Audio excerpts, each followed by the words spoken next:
Bom dia, são 8 horas e 15 minutos, terça-feira, 20 de novembro. Esta é a TV Senado. Eu sou André Ricardo e você assiste agora ao Senado em Dia. Relatório final da CPI do Cachoeira será apresentado nesta semana. 2 propostas de emenda à Constituição estão na pauta do plenário. A audiência pública esta manhã debate violência contra a juventude negra e relatório preliminar do orçamento de 2013 deve ser votado hoje. Agora, no Senado em Dia.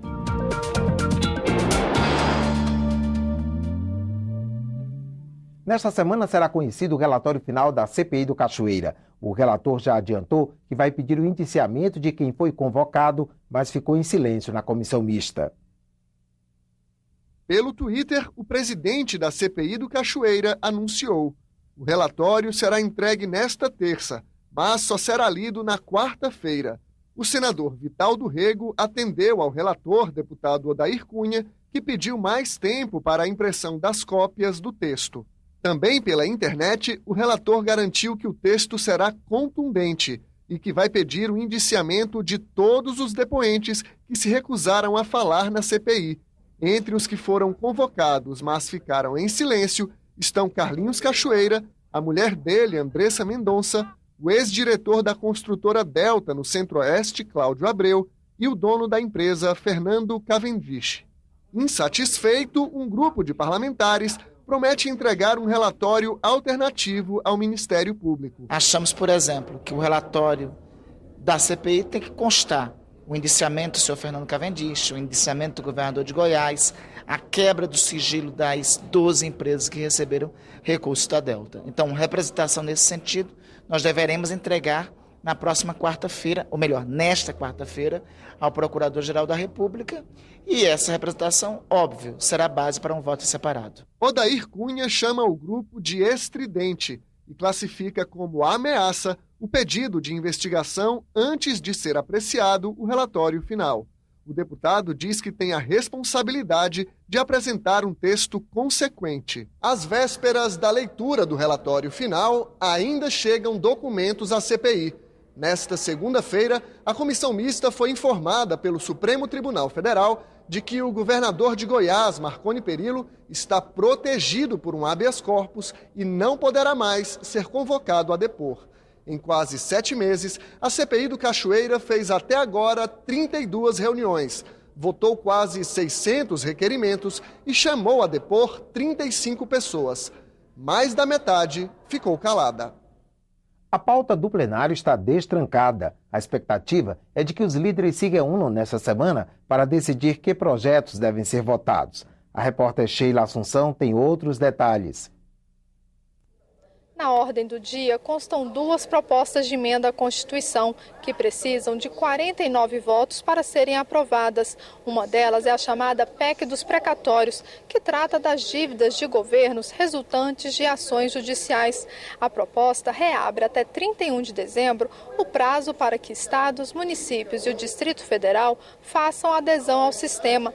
Essa PEC já foi aprovada em primeiro turno, agora falta o segundo. A outra PEC ainda precisa passar pelos 2 turnos de votação. Ela cria o Tribunal Regional Federal do Paraná, com sede em Curitiba. Na pauta também está o projeto que cria 137 cargos em comissão em vários órgãos do Poder Executivo.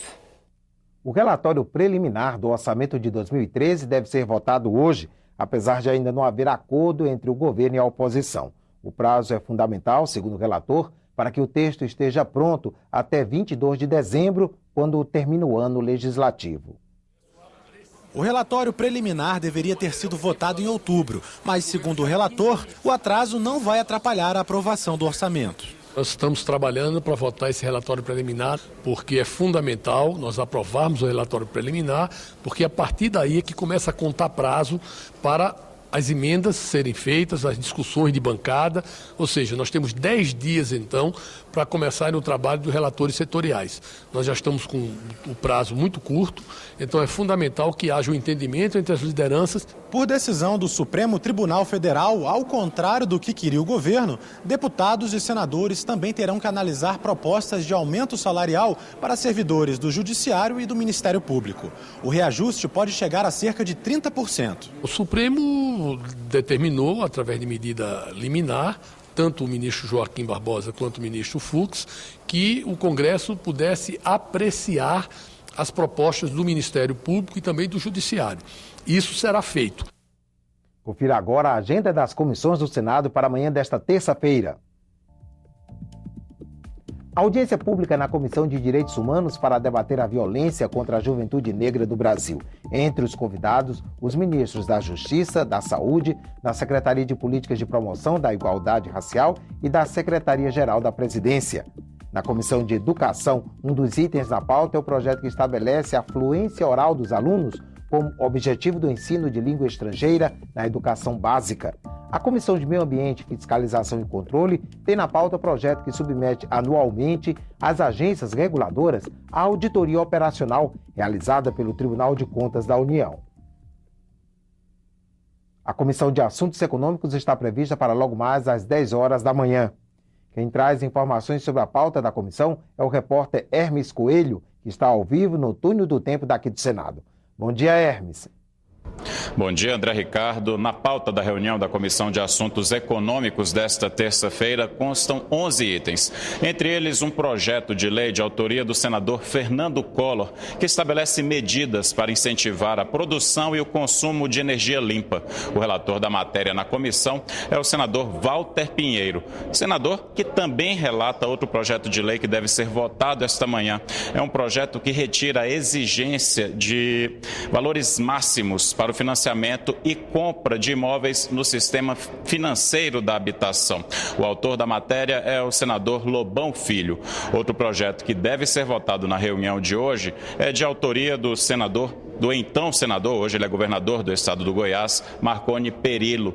Esse projeto cria o Fundo do Entorno do Distrito Federal para dar suporte financeiro adequado à região integrada de desenvolvimento do Distrito Federal e do entorno. O relator da matéria na comissão é o senador Cacildo Maldaner. André. Obrigado, Hermes.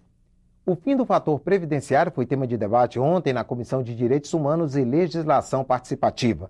Em 2010, a extinção do mecanismo chegou a ser aprovada pelo Congresso Nacional, mas foi vetada pelo então presidente Lula. Agora, a proposta está de volta à pauta do Legislativo e pode ser votada pela Câmara dos Deputados nesta semana. Com a criação do fator previdenciário em 1999, o valor da aposentadoria paga pelo INSS passou a ser influenciado pela idade do trabalhador ao se aposentar, o tempo de contribuição e a expectativa de vida da população. O benefício passou a ser calculado sobre a média de 80% dos salários recebidos a partir de julho de 1994. Esse consultor do Senado explica que o fator desestimula aposentadorias precoces e funciona como redutor do benefício, um instrumento para tentar equilibrar as contas da Previdência. Ao mesmo tempo que dava esse benefício para o governo, para o Poder Executivo, na administração, na gestão da dívida da Previdência, ao mesmo tempo trouxe muitas incertezas para os trabalhadores. Isso prejudica muito o trabalhador brasileiro. A gente deseja que ele seja derrubado justamente para nós buscarmos a recomposição de tudo que nós perdemos. O fim do fator previdenciário chegou a ser aprovado pelo Congresso em 2010, mas foi vetado pelo então presidente Lula. Atualmente, várias propostas com o mesmo objetivo estão em análise no Congresso. A que tem tramitação mais adiantada foi aprovada pelo Senado em 2008 e aguarda votação no plenário da Câmara. O projeto original aprovado pelo Senado acabava com o fator previdenciário. O benefício voltava a ser calculado pela média dos últimos salários de contribuição, como era antes da criação do fator. Mas a matéria enfrentou resistência do governo e as negociações evoluíram lá na Câmara para a chamada regra 95-85. Segundo essa fórmula, não haverá incidência do fator previdenciário se a soma da idade mais o tempo de contribuição for de 95 para os homens e 85 para as mulheres, e se for respeitado o tempo mínimo de contribuição, 35 para homens e 30 anos para mulheres. O cálculo do benefício será baseado na média dos maiores salários correspondentes a 70% do período de contribuição. Por exemplo, Um trabalhador de 60 anos com 35 de contribuição e média salarial de R$ 1.000. Pelas regras de hoje, ele tem direito a uma aposentadoria de R$ 867. Pela fórmula proposta, o benefício seria de exatos R$ 1.000. Para este especialista, a regra proposta é boa tanto para o governo quanto para os trabalhadores em vias de se aposentar. Você preserva a noção de que você tem que contribuir muito tempo, preserva uma idade mínima e, ao mesmo tempo, você oferece chance para ele se preparar melhor para a aposentadoria e ter certeza de qual vai ser melhor o seu benefício. E eu espero que a gente consiga ainda esse ano, de uma vez por todas, acabar com esse famigerado fator previdenciário, que é um instrumento perverso que ataca principalmente os mais pobres e aqueles que atuam naquela faixa da Previdência, que é a Previdência Urbana, onde ela é superavitária na faixa de 12 a 15 bilhões por ano. Diminuir o número de homicídios motivados apenas por impulso no momento de raiva.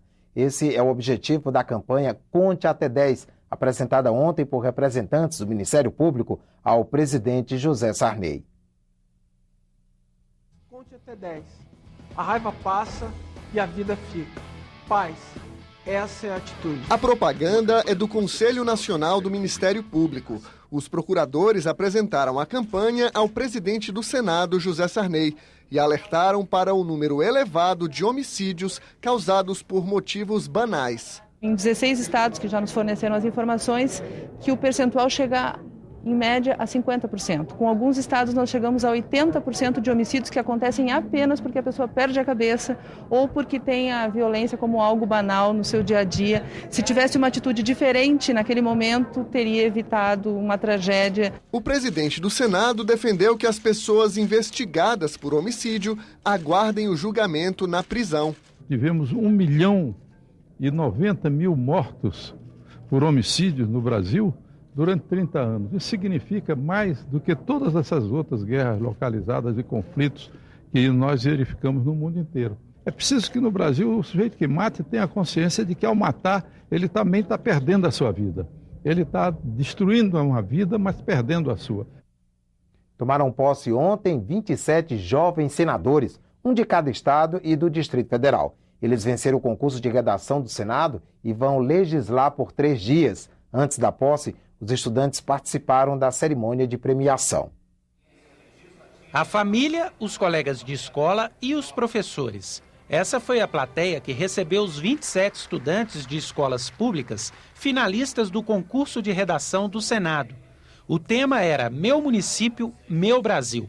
A primeira colocada foi Laiane Marinho, da cidade de Junqueiro, no interior de Alagoas. Os vencedores do concurso de redação ganharam troféus, medalhas e um computador portátil. As escolas dos 3 primeiros colocados também receberam computadores. O aprendizado maior dos estudantes vai ser participar do projeto Jovem Senador e viver na prática a rotina do parlamento. É fantástico estar no Senado Federal e poder presenciar um ato de tamanha grandeza. Todos os estados presentes, a partir de um concurso em que esses jovens foram os vencedores nos seus estados. Então, dessa maneira, a gente vê o Senado mais presente na vida do povo brasileiro e a gente se sente orgulhoso por isso. Logo depois da premiação, os estudantes começaram a trabalhar aqui no plenário do Senado. Durante 3 dias, eles vão atuar como parlamentares, discutindo os problemas do país e votando as propostas de lei que podem melhorar a vida do cidadão. Eles tomaram posse e receberam os diplomas. Depois, elegeram os integrantes da mesa diretora, que vai ter como presidente o jovem senador André Giovanni de Castro, do Rio Grande do Sul. As propostas que forem apresentadas e aprovadas pelos estudantes podem tramitar no Senado se forem acolhidas pela Comissão de Legislação Participativa. É o que está acontecendo com 5 projetos de lei e uma proposta de emenda constitucional apresentadas na edição do ano passado. Imagine uma ideia de um jovem que vem de uma escola, que debateu o seu tema de redação para entrar no projeto, pode virar lei, pode ajudar a fazer com que o Brasil fique melhor. E isso já começou a acontecer o ano passado e eu não tenho nenhuma dúvida que vai crescer mais ainda. Ontem à tarde, o grupo de jovens senadores foi recebido pelo presidente do Senado, José Sarney. Hoje é o Dia da Consciência Negra. Para comemorar a data, o Congresso Nacional exibe uma exposição de arte tribal africana. São 60 máscaras vindas do África Brasil Museu Intercontinental, que fica em São Mateus, no Espírito Santo. Elas representam um resgate da arte africana e foram escolhidas entre um acervo de quase 5.000 peças dos séculos 17 a 20. O museu, criado com a orientação do ex-senador e antropólogo Darcy Ribeiro, é hoje um dos maiores centros de difusão, estudos e pesquisas da arte tribal africana. A exposição fica até dia 16 de dezembro no Salão Branco do Congresso Nacional, mais conhecido como Chapelaria. Pode ser visitada todos os dias, das 10 da manhã às 6 da tarde.